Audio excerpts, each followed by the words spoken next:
D said he was going to meet us here at Mosey. Look, there he is, riding a bicycle on a tightrope. How is he doing that? Hey, Dr. D, how do you keep from falling? The laws of physics make it impossible for me to fall.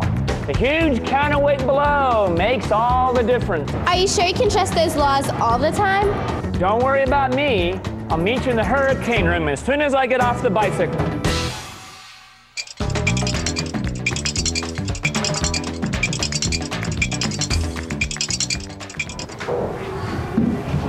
I've never been in a hurricane before. Are you sure this is safe? Of course it's safe.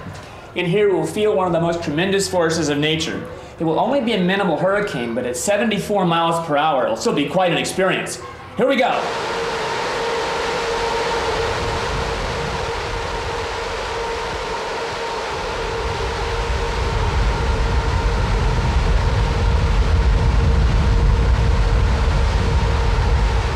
Wow, that was really amazing. Are you sure that was just a minimal hurricane? You bet.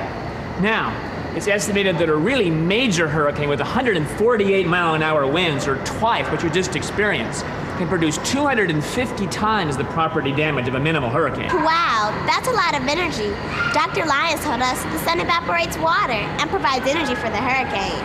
Yes, and the energy is given to the hurricane when the evaporated water condenses into raindrops. It turns out, if you condense just 1 liter of water, it will give up enough energy to power a 60-watt light bulb for 11 hours.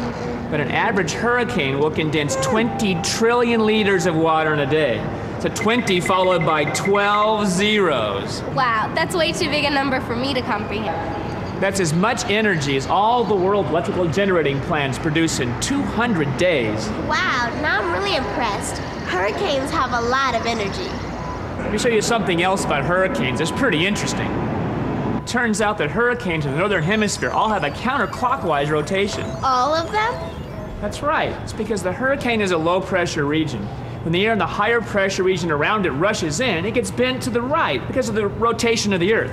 This causes the counterclockwise rotation of the hurricane. I don't get it. How would the rotation of the Earth make any difference? We just happen to have a very interesting device here at the museum that will help us understand how it works. Let's have each of you sit on opposite ends of the board, and I'll give you a spin. Hope you don't get too dizzy. Now, Bianca, toss the ball over to Catherine. It didn't even come close. Try it again. It curved to the right after I threw it. Well, the ball appeared to curve for the same reasons the winds are bent to the right when they rush in toward the center of a hurricane.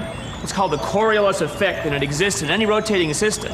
I see the ball traveling in a straight line, but as you see it on the rotating board, it really is curving. Wow, this is so much fun. I could sit on this all day. Not me. I'm getting dizzy. I need to get off this thing. If you like conducting experiments, you need to check out Dr. D's lab on the NASA Wi-Fi's website.